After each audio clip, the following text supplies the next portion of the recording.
Selamat berjumpa dalam pelajaran yang ke-27 buku Kateksasi Masa Kini dengan tema mengetahui kehendak Allah. Mari kita belajar.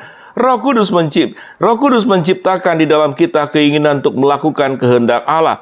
Kita mau menjauhkan diri dari dosa dan mencari kebenaran. Justru masalah utama dari setiap orang Kristen ialah mengetahui apa yang baik, yang berkenan kepada Allah dan yang sempurna. Roma 12 ayat yang kedua. Firman Allah menyatakan kehendak Allah.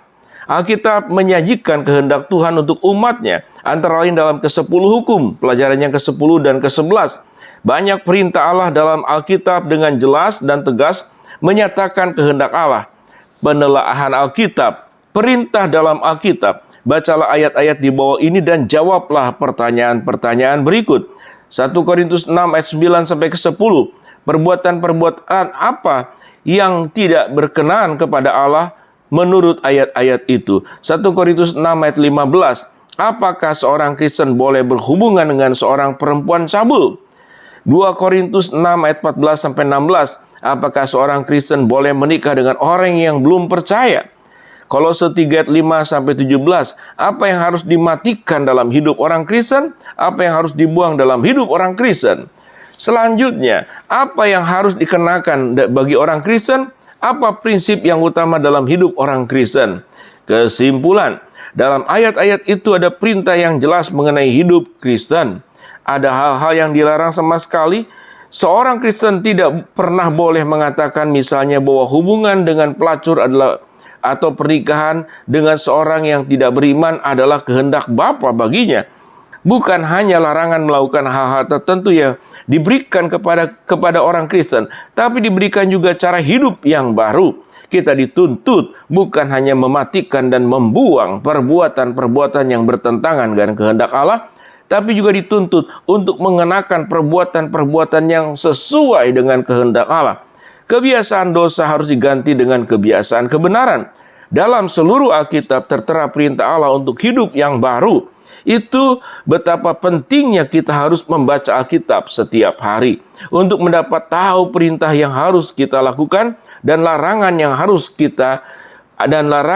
harus kita taati. Adakah dosa yang harus kita hindari? Mendapat tahu perintah dan larangan itu berarti kita mulai menyesuaikan cara berpikir kita dengan kehendak Allah, dan dengan demikian mulai melakukan kehendak Allah. Penelaahan Alkitab, prinsip Alkitab. Ada banyak masalah yang kita hadapi yang tentangnya Alkitab tidak memberikan perintah yang jelas. Sebaliknya, ada juga peraturan-peraturan yang diberikan Tuhan kepada bangsa Israel di dalam Perjanjian Lama yang tidak langsung diterapkan dalam hidup kita. Lihat catatan sebelumnya. Dengan mempelajari peraturan-peraturan itu, kita dapat tahu apa artinya prinsip-prinsip kehendak Allah untuk manusia. Halaman yang berikut.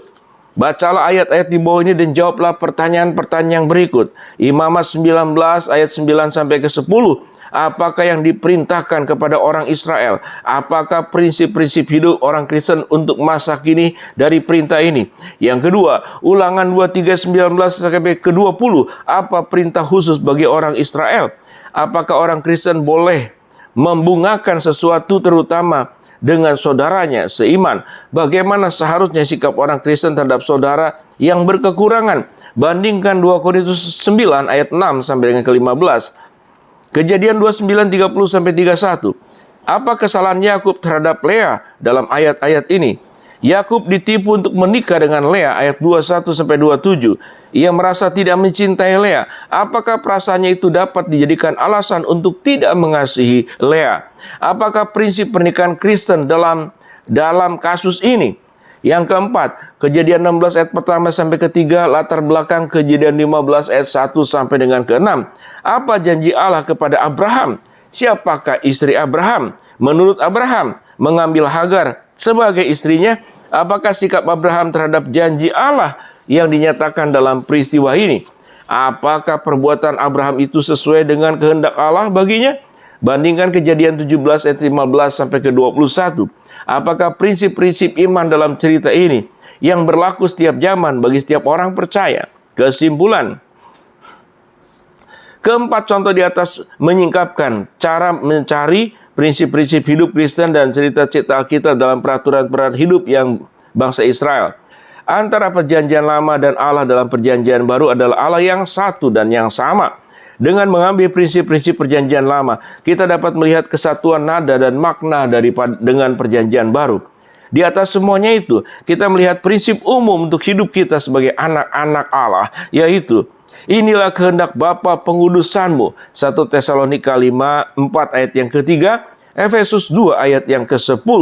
Di atas semuanya itu, kenakanlah kasih sebagai pengikat yang mempersatukan dan menyempurnakan. Kolose 3 ayat 14.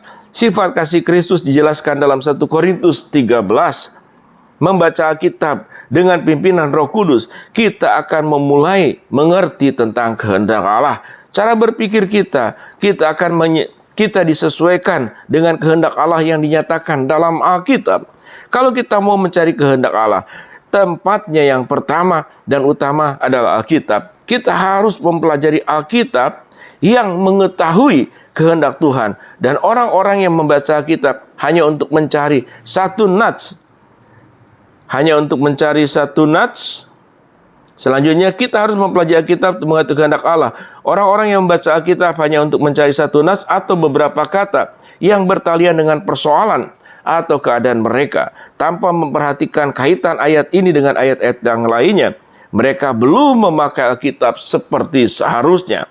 Alkitab bukanlah perbendaharaan nas saja, tapi halaman berikut adalah juga penyataan kehendak Allah melalui sejarah, puisi, hukum, nubuat, surat, dan lain-lain. Catatan tentang hukum dan peraturan perjanjian lama, Yesus berkata, "Aku datang bukan untuk meniadakan hukum Taurat dan kitab para nabi, melainkan untuk menggenapinya." Matius 5 ayat yang ke-17 dapat dikatakan ada 3 macam hukum dalam perjanjian lama. Yang pertama, peraturan mengenai ibadah, korban persembahan, dan hidup keagamaan Israel. Semua itu harus digenapi di dalam kurban Yesus Kristus di kayu salib. Tidak perlu lagi imam, tidak perlu lagi kurban dan lain-lain. Yesus adalah korban yang sempurna dan untuk selama-lamanya. Ibrani 9 ayat 11-14, Ibrani menjelaskan hal ini. Di dalam yang bagian kedua, peraturan hidup bangsa Israel sebagai umat Allah di dunia ini, termasuk peraturan-peraturan mengenai makanan dan struktur negara.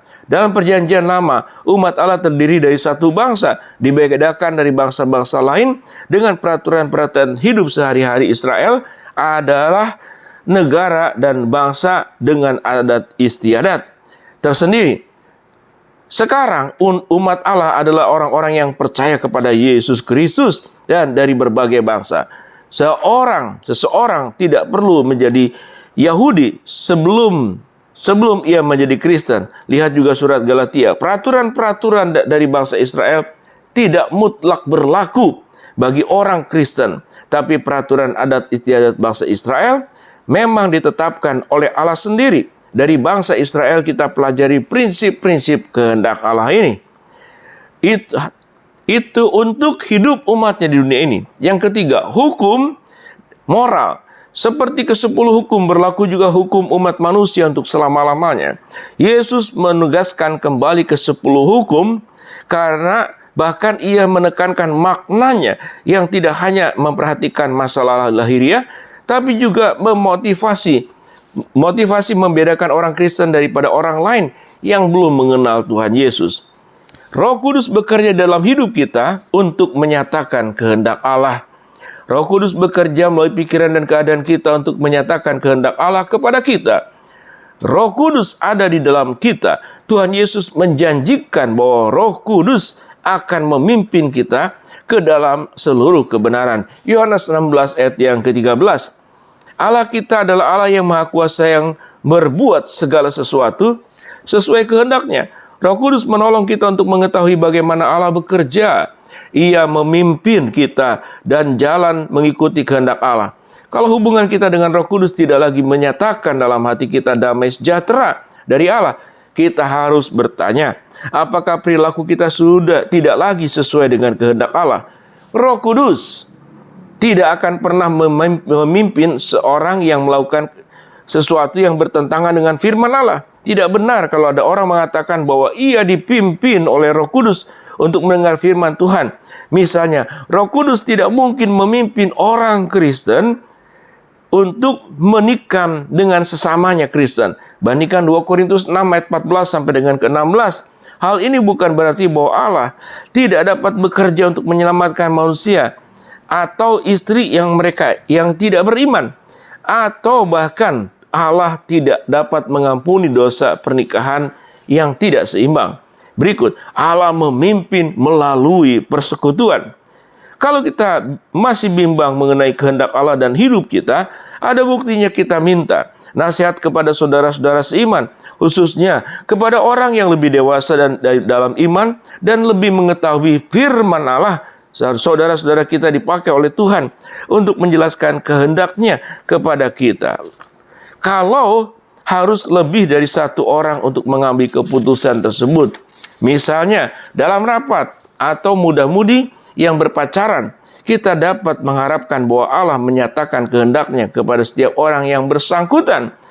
Kita semua didiami oleh Roh Kudus. Janganlah bertindak berdasarkan nasihat saudara-saudara seiman apabila Roh Kudus tidak mengaminkannya nasihat itu dalam hati kita, atau apabila ia bertentangan dengan firman Tuhan. Hidup berjalan dengan Roh Kudus berarti